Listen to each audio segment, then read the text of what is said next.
time with us. We are a 501c6 business trade organization, and we focus on three things: justice, commerce, and the community, which is a little bit different. Traditionally, business trade organizations focus on just commerce initiatives, and activist organizations focus on just justice initiatives.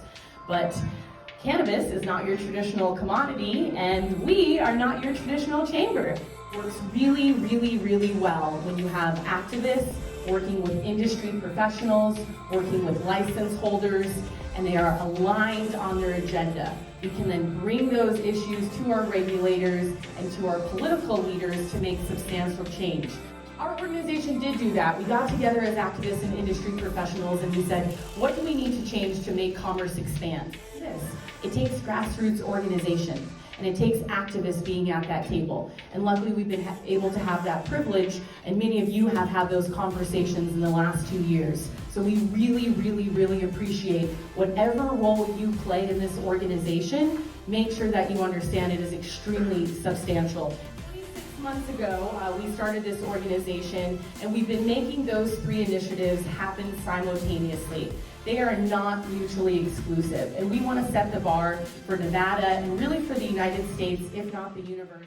So please give a warm chamber welcome to Senator Dallas Harris.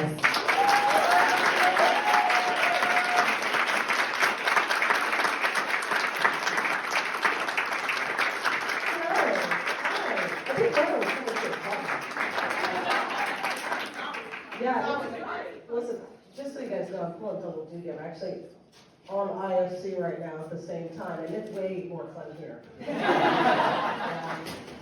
Nevada Legislature 101. There are 21 senators who are elected every 4 years. There are 42 assembly members. They are elected every 2 years. So for every senator, there are 2 assembly members kind of nested underneath their district, okay? So that means there's 63 of us total, making us, I think, the second smallest legislature in the country. All of that to say, we're fairly accessible. If you don't know who your assembly member is or who your state senator is, go to the Nevada Legislature website, look it up. Our phone numbers are there, our emails are there. We're a part-time legislature, and so we don't really have full-time staff. You send an email, no matter what time of day or whether we're in session or not, it's coming right here to my phone. So pull out your phones. 702-748-8458. But if you don't have it, one of your friends should. Okay, with that said, it's nice that you guys have a rally day. I think you're already far along in pushing the legislature to get some of the things done that you all are interested in. One of the things that I hope to do, now that I know I'll be speaking with you all on March 10th, one of the things I'll do is I'm going to try and see if I can get my bill scheduled to be heard on the same day. It's up to the chair. So in the Senate, all of the things that you all care about is likely going to go through Health and Human Services. However, on the judiciary, it actually switches committees, and you're going to want to have the chair of judiciary. Okay? What I'm hoping we can do is pack the room, right?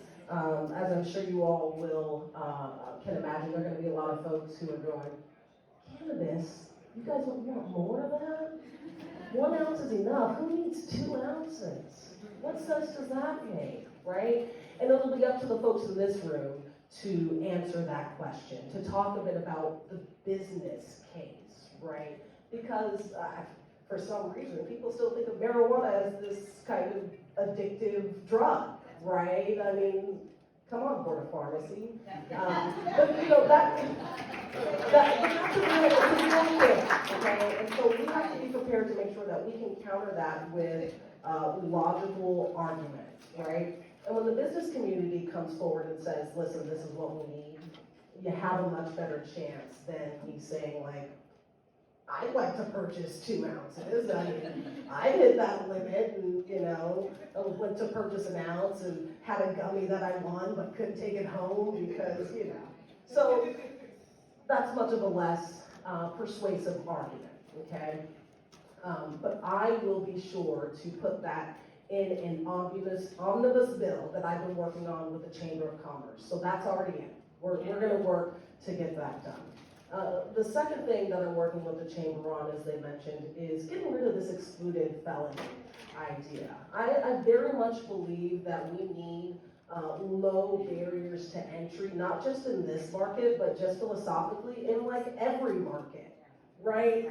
Now, if you're dealing with millions of dollars in cash and you've got a felony for bank fraud, I could maybe understand why you'd like to make sure that you don't get a license to kind of exploit that government kind of privilege that licenses are supposed to represent, right?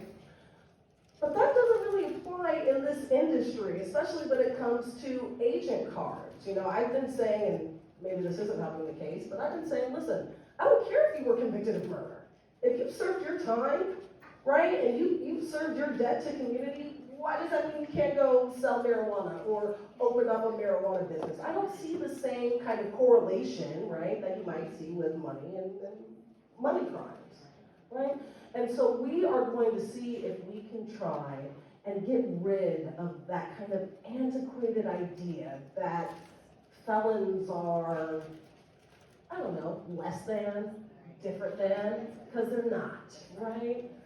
Any number of circumstances could land any one of us and, you know, and our family members in a situation where they then have a felony on their record. So I'm going to see if we can do a little bit to change that perception. Again, I'm going to need all of your help right now. We know the CCB still has the ability to say you're suitable, you're not suitable, and you know, I'm not trying to take away any discretion from them and their ability to hand out agent cards, but they don't read the law, I think, saying summarily there's a group of folks who cannot participate. Let's get rid of that. And it'd be great to have you all there saying this is something we need. This will help us. This is not for them, whoever they may be, right? It really, really makes a difference. So, just a quick couple of tips, and I've mentioned it like 10 times by now, but it's because it's really important. Show up. Show up, all right? As a legislator, I can't do anything on my own, okay? I need 62 other folks, and I need the governor to sign the bill. I need the chair of committees to schedule a hearing for that bill. I don't chair either one of those committees, so we're at the mercy of someone else to decide, yes, this is a bill worth hearing. We've got to make that push. Things don't get done on our own. It really gets done with folks like you all, with groups like the Chamber, hounding people like me to make some change, right? So I look forward to seeing you all on March 10th.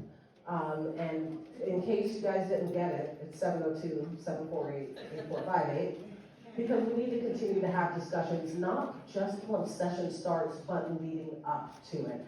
And I've been in constant conversation with the Chamber. We're working, as I mentioned, on that omnibus bill, and I'm trying to get some language out and refined so that we can really kind of talk about those small details, because that's where the devil lives. But I want to make sure that I'm engaged with each of you so that we can talk about what it is you need. I'm not omniscient, right? I don't own a dispensary. I don't have a license. And so my perspective, of course, is limited. But I want you all to know in this room that I'm here to talk. And I really, really do want to hear from you guys so that we can make sure that Nevada is at the forefront of this industry. I don't want us lagging behind.